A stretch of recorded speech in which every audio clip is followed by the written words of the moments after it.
Hello everyone, I am Atul. Hope you all are fine and enjoying your online classes and enjoying your life a lot.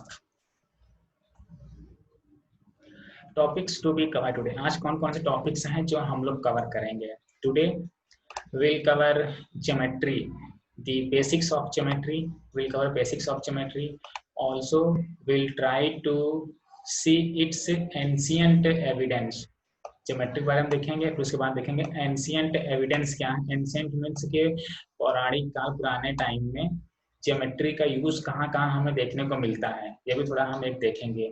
पौराणिक काल means होता है कि suppose 3000 to 2000 BC, तो उसके आसपास जो टाइम है उस टाइम में देखेंगे कौन कौन से ऐसे एविडेंस हैं जो हमें मिलते हैं। और इसमें फिर हम लोग देखेंगे व्हाट इज पॉइंट्स, लाइन, रे, line segment. We all see its definition and also its use in our practical life. Practical life में भी हम लोग इसके use देखेंगे.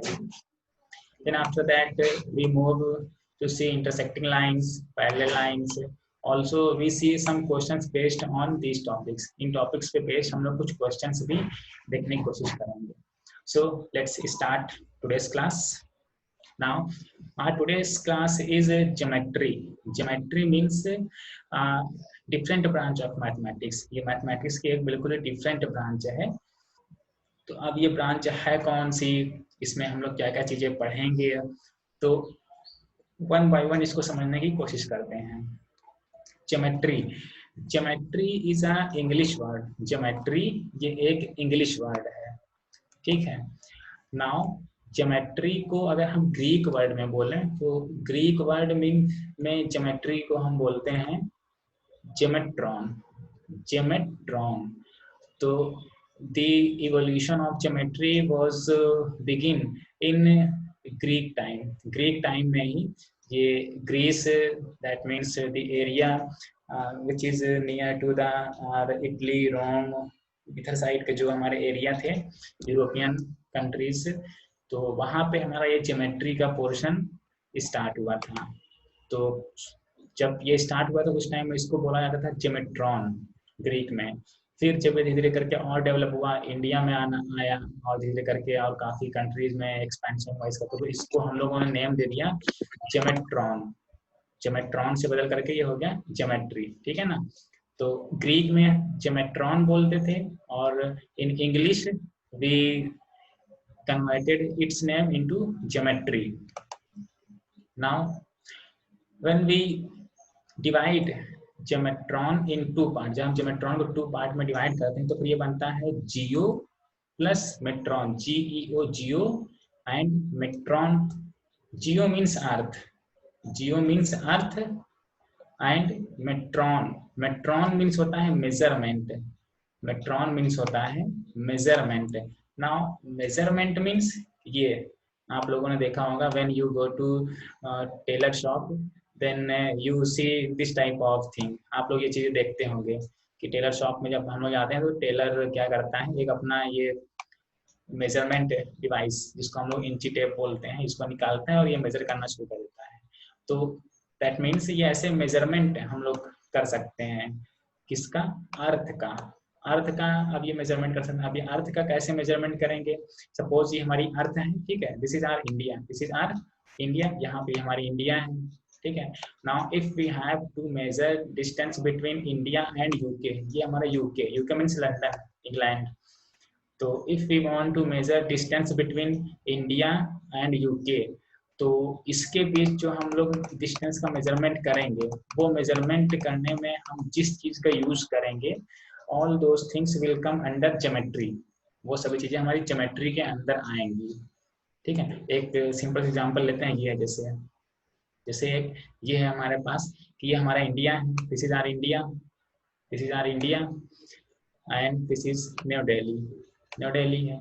अब अर्थ पे एक हमारा दूसरी कंट्री है London, UK, which is known as United Kingdom. तो अब United Kingdom that means London and New Delhi के बीच में कितनी लेंथ है, कितनी लेंथ है, तो इसको मेजर करने के लिए इसको हम जिस भी प्रोसेस से मेजर करते हैं that process comes under geometry. तो उन सभी प्रोसेस को हम अपनी इस ज्योमेट्री वाली ब्रांच के अंदर पढ़ते हैं, ठीक है। तो अगर हम मेजर करते हैं तो हमें पता चलता है कि 6707.08 किलोमीटर है ये न्यू दिल्ली और लंदन के बीच का डिफरेंस। तो जिस भी प्रोसेस को लेकर के ये मेजर किया गया है, ये हम कहेंगे कि ये ज्योमेट्री के प्रोसेस को अंदर ही इसको मेजर किया गया है। अब कैसे मेजर किया होगा ये टॉपिक हमारा नहीं, बस हमारे समझाने का मतलब था कि ऐसे जो लंबी डिस्टेंस होती हैं, इनके बारे में अगर हम कुछ भी पढ़ते हैं तो ये all these comes under geometry, ये सभी चीज़ें हमारी ज्योमेट्री के अंदर ही आती हैं। तो एंशियंट टाइम में इसको जो बोला गया था कि जियो प्लस मिट्रॉन, जियो और मिट्रॉन को मिल करके हमारा ये बना था ज्योमेट्री। तो इसकी मीनिंग यही थी कि अर्थ के उस टाइम इनिशियली ये समझा गया था कि इस हम लोग अर्थ को मेजर करने के लिए जिस टेक्निक का यूज करेंगे वो ज्योमेट्री के अंदर है। फिर धीरे करके इसका एक्सपेंशन होता गया, हमने अर्थ को मेजर किया, then after that we see relative positions of earth की पोजीशंस देखा कि सन के रिस्पेक्ट में अर्थ कहाँ है, इसको भी हमने देखा। तो ये हुए रिलेटिव पोजीशन। जैसे इनिशियल टाइम में ये सपोज किया जाता था कि earth is at the mid of the solar system.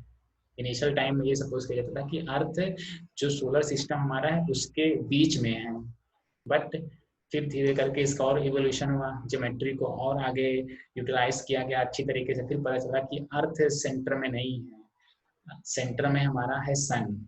Sun is the centre of the solar system. अपने सोलर सिस्टम का जो सेंटर है वो अर्थ नहीं, वो हमारा सन है, ठीक है। तो ये सभी चीजें जो डेवलप हुई हैं, ये development, this development shows the development of geometry. Clear? Okay, now moving to our next, ancient evidences for use of geometry. आप ज्योमेट्री को हम लोग यूज कर रहे हैं तो कितने टाइम से यूज कर रहे हैं, ठीक है ना। ज्योमेट्री को हम लोग यूज कर रहे हैं तो कितने टाइम से यूज कर रहे हैं। इसके लिए क्या करेंगे, एक हमने ये मैप लिया है, वर्ल्ड मैप लिया है, तो इसमें आप ध्यान से देखिएगा। दिस इज आवर इंडिया, ये हमारा इंडिया है, ठीक है। और इस साइड का जो ये कंट्रीज हैं जो येलो में है, दिस कंट्रीज अगर हम आज से कंपेयर करते हैं तो आज के टाइम में इधर आता है हमारा ये सऊदी अरबिया हो गया, ईरान, इराक, इस टाइप की ये कंट्रीज हैं, गल्फ कंट्रीज। एंड यहाँ हमारे आ जाते हैं, इधर साइड आ जाते हैं ये दूसरी कंट्रीज, इजिप्ट हो गए, मिस्र इसको बोलते हैं हिंदी में, ठीक है। UAE, all this countries comes under this. और दिस साइड, इस साइड में हमारे जो कंट्री, ये जो कंट्री है, this country is China, China है, दिस इज आवर इंडिया, ठीक है ना। जो हमारा ये ब्लू में है, दिस इज आवर इंडिया। तो पुराने time means I am talking about the timeline of 3000 to 2000 BC के आसपास में, 3000 से 2000 BC के आसपास में हम ये बता रहे हैं कि उस टाइम पे, जैसे एग्जांपल लें, in history you must have listen heard Harappa civilisation और इंडस वैली सिविलाइजेशन, इसके बारे में आप लोगों ने हिस्ट्री में पढ़े होंगे। तो उस टाइम पे जो हम लोग बोलते हैं हड़प्पा सिविलाइजेशन और इंडस वैली सिविलाइजेशन, तो ये जो रीजन हमारे शो होता है, ये जो रीजन इंडिया के इस पार्ट में शो होते हैं, ठीक है ना। तो जो भी चीजें पाई जाती हैं हड़प्पा वैली सिविलाइजेशन और इंडस वैली सिविलाइजेशन में, all these comes under this region, इस रीजन के अंदर आते हैं, ठीक है। तो अब इस रीजन में जो हमने पुराने देखे हुए हैं, जो पुराने पढ़े हुए हैं कि कुछ ना कुछ आर्किटेक्चर बने, आर्किटेक्चर मीन्स के घर, वहाँ के घर कैसे थे, बिल्डिंग्स बनी थी वो बिल्डिंग्स कैसी थी। तो अगर हम लोग बिल्डिंग्स देखते हैं तो देखिए ये this is a building for Indus valley civilisation. ये वो बिल्डिंग्स हैं जो इंडस वैली सिविलाइजेशन में एक्सकेवेशन के दौरान पाई गई हैं, उनका आर्किटेक्चर, सॉरी, ठीक है। तो अगर हम इन बिल्डिंग्स को ध्यान से देखते हैं तो हमें पता चलेगा कि यहाँ पे भी ज्योमेट्री का बहुत अद्भुत तरीके से यूज किया गया है, वेरी इनक्रेडिबल। इसमें अगर आप देखेंगे तो देखने पता चलेगा कि देखिए ये suppose I am taking this portion, अगर हम इस पोर्शन को लें तो देखिए इसमें आपको ये जो बनेंगे, ये बन रहे हैं, ये सपोज दिस इज रूम, एक रूम है ये, ठीक। अब इस रूम में का जो स्ट्रक्चर है, ये स्ट्रक्चर देखने पर आपको लगेगा कि this is are rectangle type, rectangle type का। सिमिलरली अगर हम इसको देखें तो ये भी एक रेक्टेंगुलर शेप में है, ठीक है। और अगर इसकी गलियां हम देखते हैं, गलियां जो ये इसके गलियारे इसके ऐसे अरेंज थे कि ये आपस में 90 डिग्री का ऐसे बनाते थे। देखिए ये जैसे हम बना रहे हैं ऊपर, ये ऐसे बिल्कुल, दैट मीन्स परपेंडिकुलर जो रोड्स थी इसमें बनी हुई थी, all these roads cross to each other at perpendicular. और इसमें ड्रेन्स अगर हम देखें कि जो ड्रेन से का आर्किटेक्चर हुआ था, जो ड्रेन से बनाए गए थे, ड्रेन से हर घर में आपको मिलेंगे, हर घर का कनेक्शन इस ड्रेन से होता था। तो कहीं ना कहीं, और ड्रेन ऐसी होती थी कि अगर एक बार शुरू में जो पानी भरा है तो वो लास्ट में जा करके जो पॉन्ड होता था, पॉन्ड में जा करके ही वो उसमें गिरता था। ठीक, मतलब कि बीच में ऐसा कहीं पे कोई प्लेस नहीं होता था जहाँ वो पानी आकर के रुक जाए। तो सिंपल सा है कि इसमें बहुत अच्छा आर्किटेक्चर का यूज किया गया होगा। आज के टाइम में अगर हम कंपेयर कर देखते हैं तो जो ड्रेन्स बनती हैं और ड्रेन्स कुछ टाइम बाद खराब हो जाती हैं, ठीक है, और या फिर कहीं बन भी गए तो फिर then after some time we see that a lot of water stored at one place, काफी वाटर स्टोर हो जाता है, ठीक है ना। तो दैट मीन्स कि जो पुराना आर्किटेक्चर था वो भी काफी अच्छा था और उसमें भी अच्छे तरीके की टेक्निक्स की यूज किए गए थे, जिसको हम लोग कह सकते हैं कि ज्योमेट्री के बेसिक्स को यूज किए गए थे।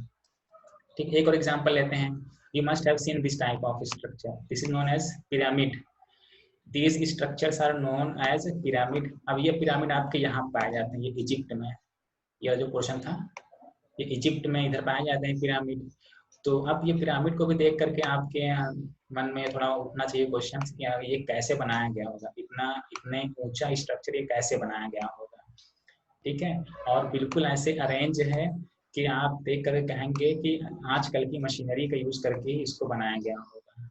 तो बट ये जो चीजें बनी हुई हैं ये चीजें काफी पुरानी हैं, कि आज 100-200 साल पुरानी नहीं, ये काफी पुरानी चीजें हैं, ठीक है, लगभग 2500-3000 साल पुरानी चीजें हैं। तो in short I can say that कि all these architectures which are developed at ancient time, they must have taken use of geometry, उन्होंने ज्योमेट्री का अच्छी तरीके से यूज किया होगा उस टाइम में, ठीक है। तो हम ये नहीं कह सकते ज्योमेट्री कोई एक न्यू ब्रांच है मैथ की, ये मैथ्स की ब्रांच है लेकिन बहुत पुरानी ब्रांच है, ठीक है। तो अब क्वेश्चन आएगा माइंड में कि व्हाट इज ज्योमेट्री। अब ज्योमेट्री को अगर हमें डिफाइन करना हो तो हम कैसे डिफाइन करेंगे ज्योमेट्री को। तो to define geometry we can say that a branch of mathematics की वो ब्रांच है which deals with different shapes, size and relative positions of object। Geometry mathematics की वो ब्रांच जिसमें हम लोग अलग अलग शेप्स के बारे में पढ़ेंगे, उसकी साइज के बारे में पढ़ेंगे और एक रिलेटिव पोजीशन के बारे में पढ़ेंगे। रिलेटिव पोजीशन जैसा कि हमने बताया था, एग्जांपल एक लिया था सन का और अर्थ का, कि शुरू में ये पता ही नहीं रहता कौन अपने सोलर सिस्टम का सेंटर है, तो वो क्या, तो ये एक रिलेटिव पोजीशन ही तो हुआ कि सन के रिस्पेक्ट में अर्थ की पोजीशन या अर्थ के रिस्पेक्ट में सन की पोजीशन। तो दीज टाइप्स ऑफ जो चीजें हम लोग पढ़ेंगे, these are known as relative positions. And shapes you must have seen different shapes, तो उन सभी शेप्स के बारे में पढ़ेंगे, उनकी प्रॉपर्टीज के बारे में हम लोग इस ज्योमेट्री में पढ़ते हैं, ठीक है। Now let us move to our next topic, basics. अब जो बेसिक्स हम बार बार ये ले रहे हैं कि अब कि ये शुरुआत कैसे होती है ज्योमेट्री की, किन टॉपिक से शुरुआत होती है। तो आई am taking first point. Now what is point. Point a small dot, एक छोटा सा डॉट होगा या फिर जो मार्क होगा जो हम करेंगे, that is known as point. अब ये पॉइंट क्या बताता है, this point shows a location. Point ये लोकेशन बताता है, ये पोजीशन बताता है किसी भी चीज की। आप अगर हमें देखना हो कि पॉइंट एक्चुअल में कैसे दिखता है, तो आपने देखा होगा अपने कंपास के जो ये टिप होता है, कंपास का टिप होता है, इस टिप को हम बोल सकते हैं दिस इज अ पॉइंट। या फिर हम ये कहें जो हमारी पेंसिल होती है, पेंसिल का जो ये टिप होता है, शार्प पेंसिल है, शार्प पेंसिल का जो टिप होता है, इसको हम कह सकते हैं दिस शोज पॉइंट। या फिर हम ये कहते हैं कि निडिल, जो सुई होती है अपने कपड़े सिलने के, इसका जो टिप वाला पॉइंट होता है ये पॉइंट, ठीक है ना। This point also may be shown as point, this is also tip of the needle is also shows the point. तो ये सभी हमारे शो करते हैं पॉइंट को, पॉइंट। अब अगर हम अपनी कॉपीज में शो करना है तो हम क्या करेंगे, एक छोटा सा पॉइंट यूज करेंगे और ये ऐसे पॉइंट यूज किया, फिर इसको हम नेम देते हैं। इस पॉइंट का सपोज हमने नेम दिया यहाँ पर भी पी, इस पॉइंट का नेम दिया है पी है, और जो दूसरा पॉइंट है इसको हमने नेम दे दिया है क्यू। तो ऐसे हम इस पॉइंट को शो करेंगे। जब भी हम अपनी कॉपी में एक पॉइंट यूज करेंगे तो उसको नेमिंग भी देंगे, कोई ना कोई नेम दे देंगे ताकि वो कहीं मिस ना हो पेज में और हमें दिखता रहे कि दिस इज अ पॉइंट। ठीक है। Now second is line. अब हम लोग देखेंगे लाइन का। What is line? Line means कि collection of infinite number of points. अब पॉइंट्स पॉइंट्स हमने अभी जस्ट देखा था पॉइंट क्या होता है। तो उन्हीं पॉइंट्स को अगर हम कलेक्ट कर लें, उन्हीं पॉइंट्स को अगर हम कलेक्ट कर लें, फिर उसके बाद हम अरेंज करें इन टू अपोजिट डायरेक्शंस में। अब उन पॉइंट्स को हम टू अपोजिट डायरेक्शंस में अरेंज करेंगे। टू अपोजिट डायरेक्शंस मींस अगर एक लेफ्ट में अगर हम अरेंज करें तो उसको राइट साइड में भी हम अरेंज कर सकते हैं। ठीक है। अगर अप साइड में अरेंज करें तो डाउन साइड में भी ऐसे अरेंज कर सकते हैं। लेफ्ट का right opposite, up down opposite. तो अगर इन टू डायरेक्शंस में ऐसे टू अपोजिट डायरेक्शन में हम अरेंज करते हैं, फिर अरेंज करने के बाद जो चीज बनेगी उसी को हम बोलते हैं लाइन। देखिए जैसे एग्जांपल हमने ये एक पॉइंट लिया है अभी। नाउ अब इसको हम अरेंज करें, देखिए राइट साइड में ऐसे ये अरेंज हुआ। फिर उसके बाद में आई am taking at left side, left side हमने ऐसे अरेंज किया। ठीक है। तो आप ऐसे ये इंक्रीज करता जा रहा है लेफ्ट साइड में, एंड राइट साइड में ऐसे इंक्रीज करता जा रहा है बार बार। तो हम ये देखेंगे, then we see that we get this type of structure. हमें इस टाइप ऑफ स्ट्रक्चर मिलेगा, इस टाइप का स्ट्रक्चर। ठीक है ना। इसका शेप ऐसे देखने में रहेगा, एंड इसमें हमें देख के पता लगता है इसमें कोई भी एंड नहीं होता है। कोई भी ऐसा जो पॉइंट है, कोई वैसा पॉइंट है अगर हम देखने की कोशिश करते हैं, so there is no end point. ठीक है। तो इसका हम एंड पॉइंट पता नहीं कर सकते हैं कहाँ पे फिनिश हो रहा है। तो this type of thing is known as line. This type of thing is known as line. Okay. Now we can name it. हम इसको नेमिंग भी कर सकते हैं। हम ऐसा सपोज कर लें कि जहाँ पे ये एंड होगा वो एंड इसका वो पॉइंट ए होगा। ऐसा हम वी कैन सपोज, हम देख नहीं सकते बट वी कैन सपोज, हम सपोज कर सकते हैं कि जहाँ पे ये एंड होगा वो पॉइंट हमारा है ए, और दूसरा जो एंड पॉइंट है वो एंड पॉइंट हो गया हमारा B. We can suppose it. हम लोग देख तो नहीं सकते बट सपोज कर सकते हैं जो चीज शुरू हुई है वो खत्म तो होगी कहीं ना कहीं। तो हमने अभी यहाँ पे सपोज किया कि ये लाइन अभी हमारी ए, एक एंड है ए और दूसरा एंड है बी, तो यहाँ पे ये एंड होंगे। ठीक है। अब इस जो ये जो लंबी सी हमारी लाइन है, if we want to represent it, अगर हम इसको रिप्रेजेंट करना चाहें एक स्मॉल पोर्शन पर, अगर हम इसको रिप्रेजेंट करना चाहें, then how can we represent it? हम इसको कैसे रिप्रेजेंट कर सकते हैं? हम इसको रिप्रेजेंट करेंगे, जो इसके एंड पॉइंट हमने लिए थे ए और दूसरा एंड पॉइंट था बी। ए और बी एंड पॉइंट हम ऐसे पास पास में लिख देंगे, और फिर उसके बाद में क्या करेंगे, ये स्मॉल एक बिल्कुल छोटा सा एक सिंबल के फॉर्म में लाइन को ड्रॉ कर देंगे इसके जस्ट ऊपर, ए बी के ऊपर। ठीक है। तो ये हो जाएगा कि हमने ऐसे लिखा हुआ है ए बी और over this small line, then this is known as representation of line। ये हमने जो बड़ी सी लाइन थी, इस बड़ी सी लाइन को स्मॉल प्लेस पे अरेंज कर दिया है। ठीक है। तो जब भी हमें लाइन को ये शो करना होगा, कहीं लिखना होगा, तो इस फॉर्म में ए बी और उसके ऊपर स्मॉल एक छोटी सी लाइन ड्रॉ कर देंगे। ये शो हो जाएगा कि हमने एक लंबी सी लाइन कोई है उसको ऐसे शो किया है। ठीक है। अब देखिए इसका एक प्रैक्टिकल एग्जांपल देखते हैं, एक प्रैक्टिकल एग्जांपल लाइन का। तो सपोज ये एक लड़की है, सपोज इसका नेम है रिया। तो रिया फ्लाइंग अ काइट, रिया एक काइट फ्लाई कर रही है। ठीक है। लेकिन ये बादल छाए हुए हैं ऊपर, आसमान में बादल छाए हुए हैं, बहुत तेज आंधी चल रही है। ठीक है। रिया को ये पता नहीं है कि इसकी काइट कहाँ पे है, रिया को ये पता नहीं है कि इसकी काइट कहाँ पे है। ठीक है। और इसके हाथ में जो ये स्ट्रिंग है, जो ये थ्रेड है, जो ये धागा है, ठीक है, ये धागा भी ये इसने कहीं बीच से पकड़ा हुआ है। ठीक है। देखिए ये धागा आगे की ओर, ये पता नहीं कहाँ से इस धागे की शुरुआत हो रही है, ये नहीं पता है ना रिया को पता है ये कि ये धागा कहाँ से आ रहा है, कहाँ से इसकी शुरुआत हो रही है। लेकिन इस रिया ने क्या किया, रिया ने सिर्फ बीच में इस पतंग को पकड़ लिया है।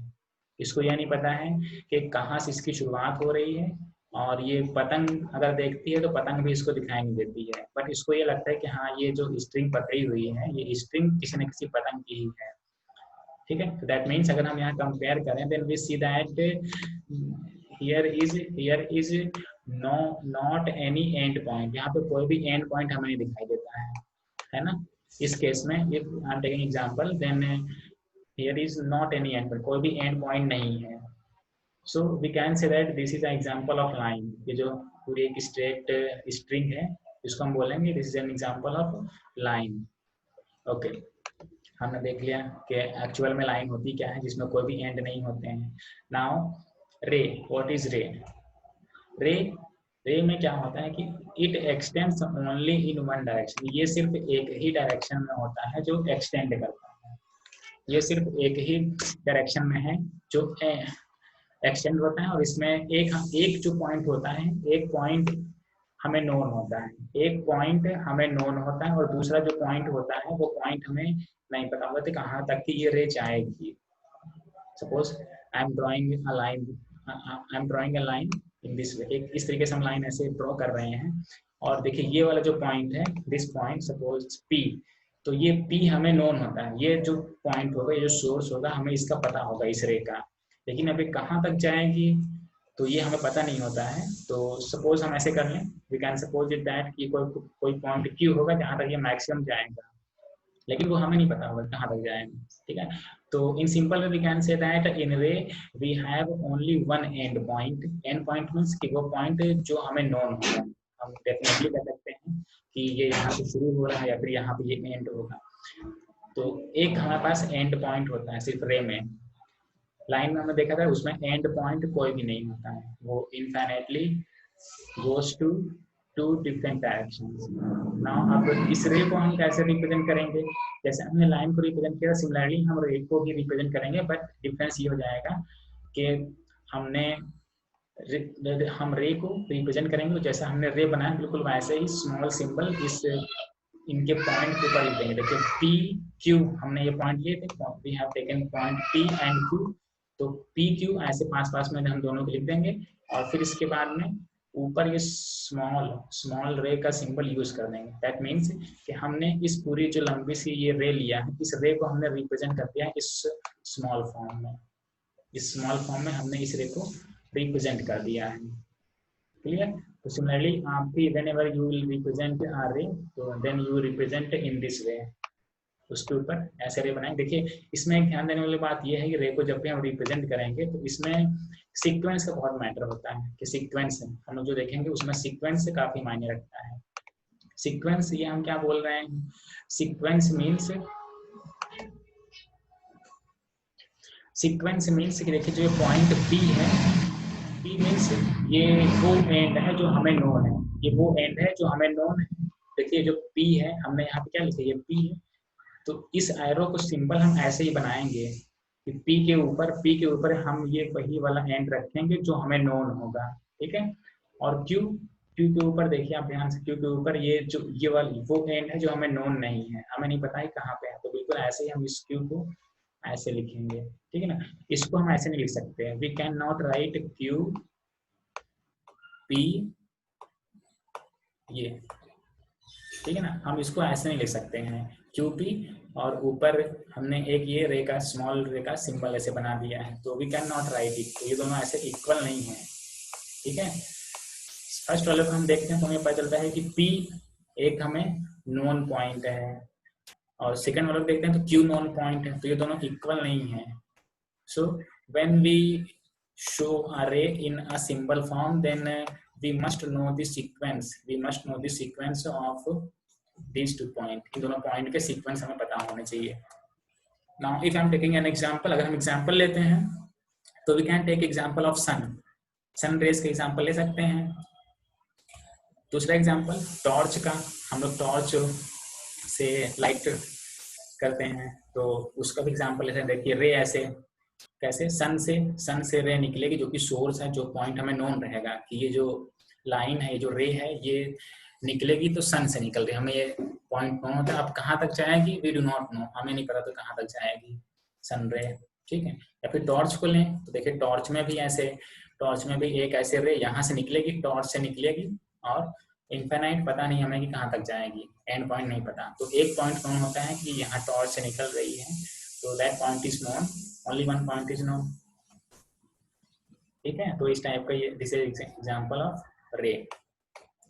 Now next is line segment. अब line segment, what is line segment? Line segment has two endpoints and or we can say that this is the shortest route between two point. कोई भी two point है तो उनके बीच का shortest route होता है। अब ये shortest route कैसे होता है इसको हम थोड़ा देखेंगे। तो पहले देखते हैं कि टू एंड पॉइंट, सपोज ये हमने एक ड्रॉ किया है एक स्ट्रेट लाइन, इसमें देखिए कि दोनों एंड पॉइंट हमें नोन रहेंगे। एक पॉइंट ये सपोज हम ले रहे हैं m, second end point is n, तो m एंड n वी हैव नोन, हमारे पास ये दोनों पॉइंट नोन है। ठीक है ना, हमारे पास ये दोनों पॉइंट नोन होते हैं, पता होते हैं दोनों एंड पॉइंट की कहाँ पे शुरू हो रहा है और कहाँ पे ये एंड होगा। Then we know this two point.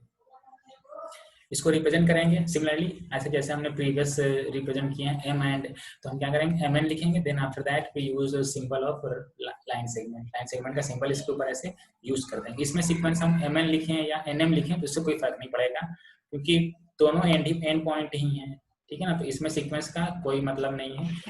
मतलब सीक्वेंस का किसमें था, सिर्फ रे के फॉर्म में। जब भी हम रिप्रेजेंट करेंगे तो वहां पे हमें ध्यान देना होता था। Example, if we are taking a thread in our two hand, अपने दोनों हैंड में हम लोग एक थ्रेड लेते हैं, तो जो दोनों ये पॉइंट होंगे यहाँ से लेकर के पूरा यहाँ तक के हमें नोन रहेंगे, तो इसके बीच का जो लेंथ होगी that length is known as line segment. या दूसरा एग्जाम्पल लें, एज ऑफ बॉक्स, ये जो बॉक्स है इस बॉक्स की एजेस, ये एजेस हो गई, this length is also line segment, this is also line segment, this is also line segment. तो ये सभी हो गए लाइन सेगमेंट के एग्जाम्पल है। फिर ट्यूबलाइट ले लें, ट्यूबलाइट में देखिए ये पूरी लेंथ है, पूरी नोन है, डेफिनिट लेंथ है इसकी, दिस इज लाइन सेगमेंट। ये हमारे हो गए लाइन सेगमेंट के example. Now I am taking a figure here for shortest length. Suppose we have a point here A, यहाँ पॉइंट है एक हमारा ए, एक पॉइंट है बी। तो अगर हमें इस ए से बी लेके बी तक का जाना, देखिए डिफरेंट रूट्स हैं। एक रूट ये हो गया, एक रूट ये होगा, ऐसे भी हम जा सकते हैं। ठीक है, एक रूट ये होगा बिल्कुल स्ट्रेट। तो जो स्ट्रेट लाइन है, जो स्ट्रेट लाइन है और ये distance between A and B, ये कौन सा होगा, ये वाली होगा, ये वाला।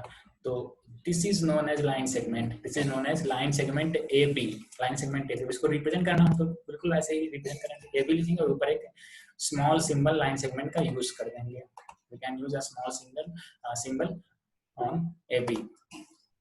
ठीक है, ओके। नाउ अब एक क्वेश्चन ले रहे हैं, I am taking a question and we have to show points, line, ray and line segment. तो एक ऐसे हमने ड्रॉ कर दिया लाइन, इसमें हमें बताना है कि कौन कौन से क्या क्या लाइन है, what is line ray, what is line segment. Now point, what are points here, ये points are A B C and D. इसमें पॉइंट ए बी सी और डी, ये सारे पॉइंट्स हो गए।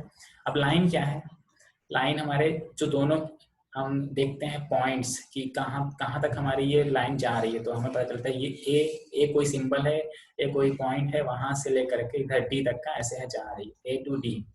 ठीक है, ए से डी। अब इसको रिप्रेजेंट कर लिया ऐसे इस फॉर्म में। इसको हमने एक दूसरे फॉर्म में भी रिप्रेजेंट किया एम के फॉर्म में। एम मीन्स जो ब्लू वाला पार्ट है, this blue part is known as M. M जो कि एक लाइन है, लाइन को शो कर रहा है, इसको हम इस फॉर्म में लिख सकते हैं लाइन एम, या ऐसे लिख दें, या फिर एटी और ऊपर है ये लाइन का सिंबल। क्लियर। नाउ रे, हमें रे शो करना है, तो रे शो करना भी this is very easy. We can say that इसमें दो रे होंगी, एक पार्ट हम ये ले सकते हैं रे का, एक पार्ट ये ले सकते हैं। ठीक है, that means B to A, B से ए और सी से D, B to A and C to D. So यहाँ सी से डी लिया हमने, तो हम लिखेंगे सी डी और ऊपर ये रे का सिंबल। Then after that B to A, देखिए इसमें बी टू ए और सिंबल हमने ये यूज किया है ऐसे। ए टू बी ऐसे हम यूज नहीं करेंगे, we can not use A to B, we can not use A to B in this way, हम यूज करेंगे बी टू ए। ठीक है ना, अगर हम ए टू बी लिखेंगे तो दिस विल रॉन्ग, ये हमारा रॉन्ग जाएगा। क्यों रॉन्ग है, क्योंकि हमने बताया था कि जो इसका नॉन पॉइंट है, नॉन पॉइंट बी है, नॉन पॉइंट बी है, तो नॉन पॉइंट बी है, इसके वैसे ऊपर ही होना चाहिए। ठीक है, तो ये हमारा करेक्ट है और ये वाला रॉन्ग है, this is wrong. Clear, okay. Now line segment इसमें कौन हो जाएगा, ये बी से लेकर सी तक की हमारे पास लेंथ नोन है, both ends are known, so this is known as line segment B C, और ऊपर लाइन सेगमेंट का छोटा symbol This is our line segment BC. This is our line segment BC. Okay, now coming on next topic. अपना next topic है intersecting lines. Intersecting line means two lines having one common point. कोई भी two lines हैं उनमें एक common point है, then that is known as intersecting lines. Suppose I am taking this line L and I am taking another line M. इसको देखिए तो एक पॉइंट P है, ये एक पॉइंट P है, यहाँ पे ये आपस में इंटरसेक्ट कर रहे हैं और ये एक कॉमन पॉइंट है दोनों में. So this is known as intersecting lines. Another example लेते हैं तो two adjacent edges of your notebook. आपकी नोटबुक में जो एजेस होती हैं, देखिए ये एजेस ये क्रॉस कर रही हैं किसी न किसी पॉइंट पे, तो ये जो पॉइंट है this point is common point. So these two are L1 और L2 लाइन हमने लिया है, तो L1 L2 these two are intersecting lines. Clear. Similarly later x हम लोग लिखते हैं, x में भी ऐसे टू लाइंस होती हैं, तो इसमें भी ये हमारा एक हो गया common point which is intersecting point. Cross roads ऐसे क्रॉस कर रही हैं, तो एक ये L2 L1 these two lines, तो ये देखिए यहाँ पे इंटरसेक्ट कर रहे हैं, एक कॉमन पॉइंट है दोनों में, तो these are our intersecting lines. These are all intersecting lines. Okay, now moving parallel lines. हमारी parallel lines क्या होंगी? तो parallel lines में क्या होता है? Two lines which do not meet, जो कि meet नहीं करती, कहीं पे भी मिलती नहीं है, but they maintain always equal distance. लेकिन उनके बीच में जो distance होती है, distance हमेशा same होती है, same distance होती है, equal distance. Suppose I am taking a line K and another line is L. So ये जो लाइंस हैं, इनके बीच की लेंथ देखिए, you see length between these two lines, इनके बीच की लेंथ, तो ये लेंथ हमें सेम हमेशा नजर आएगी. ठीक है ना, जो लेंथ ये होगी वही लेंथ ये यहाँ पे भी होगी, तो ये आपस में कहते हैं मीट नहीं करते. तो this type of line is known as parallel lines. इसको रिप्रेजेंट करते हैं, देखिए हमने फर्स्ट लाइन को नेम दिया के, सेकंड को नेम दिया एल, तो इसको रिप्रेजेंट करेंगे के और ऐसे दो वर्टिकल लाइन ड्रॉ कर देंगे. This will known as parallel lines. K parallel to L या L parallel to K. I will read in this way. Example railway track, या फिर अपोजिट एजेस ऑफ रूलर की अपोजिट एजेस ये होती है हमारी parallel lines. Opposite edges means ये आमने सामने की, ये वाली एज हो गई और एक ये दोनों पैरेलल हैं, या फिर एक ये एज हो गई या फिर ये एज हो गई, पैरेलल लाइंस हैं. these two are. Let us take a question regarding our parallel lines. अपनी पैरेलल लाइंस को लेकर के हम एक चलिए क्वेश्चन लेते हैं और फिर उसके बाद थोड़ा उसको सॉल्व करने की कोशिश करेंगे. Suppose we have a question in this form. हमारे पास एक इस फॉर्म में क्वेश्चन है जिसमें ये कहा गया है कि आपको पैरेलल लाइन शो करना है. एक table I have taken a table. Upper portion जो इसके एजेस हैं, edges are shown in this form A B C D इस फॉर्म में शोन है. Now we have to tell what are the parallel lines used here. यहाँ पे कौन कौन सी पैरेलल लाइन है जो यूज किए गए हैं. Then what we see, हम लोग क्या करेंगे कि जो अपोजिट लाइंस होंगे, अपोजिट लाइन सेगमेंट जो भी होंगे उनको we can write parallelly, हम उनको पैरेलल राइट कर सकते हैं. देखिए जैसे कि एक हमारा ये वाला हो गया, this is our first line segment A B. अब इसके जस्ट अपोजिट मीन्स ये वाली हो जाएगी लाइन सेगमेंट, या फिर एच सी डी. तो A B and C D these two are parallel. अभी देखिए फिगर ये 2D फिगर है, 2D फिगर में ऐसे ये बना हुआ है, but actually we will see that these are all in this form. ये सभी इस फॉर्म में रहेंगे. ठीक है, एक रेक्टेंगल के फॉर्म में. तो जो इनके अपोजिट एजेस रहेंगे, opposite edges are parallel. So we can say that A B means this edge, C D means this edge. फिर बीच में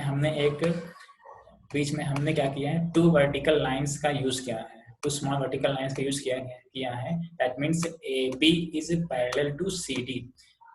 There are two line segment AB and CD. These two line segment are parallel. We can say in this way. ठीक है. अब for second में एक ये आ जाएगा हमारा AD या DA, BC या CB. These two edges are parallel. ये दोनों edges हमारे parallel हो जाएंगे, opposite edges. तो we can write is AD is parallel to BC. We'll read it as a AD is parallel to BC. हम इसको read करेंगे AD is parallel to BC. ठीक है, जो सिंबल यूज किया गया है we read this symbol as is parallel to. So we can see that AD is parallel to BC। इस AD को हम लोग ऐसे भी लिख सकते हैं, we can write is as DA भी लिख सकते हैं, क्योंकि I had already told you that there is no sequence in writing line और लाइन सेगमेंट। जब भी हम लाइन सेगमेंट को लिखेंगे तो उसमें सीक्वेंस का मैटर नहीं होता है, सीक्वेंस का मैटर सिर्फ रे में होता है। तो हम AD लिखें या DA लिखें, दोनों सेम चीजें हैं।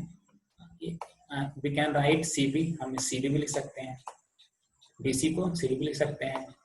DA is parallel to CB, किसी भी तरीके से हम लिखते हैं, बट इसकी मीनिंग यही है कि AD या DA कोई एक लाइन सेगमेंट है, दिस इज पैरेलल टू दूसरा लाइन सेगमेंट CB और BC इसके पैरेलल है।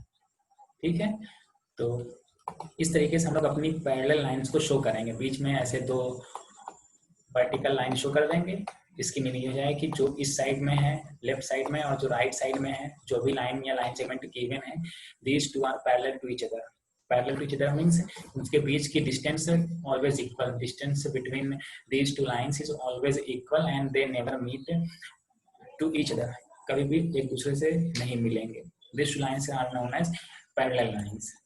ठीक है, so hope you had enjoyed this lecture, and if you have any confusion then you can ask me, I'll try to give solutions of all your answers। अब इसके regarding में कोई problem आती है then you can ask me, हम कोशिश करेंगे उन सभी क्वेश्चंस को सॉल्व करने की। Thank you.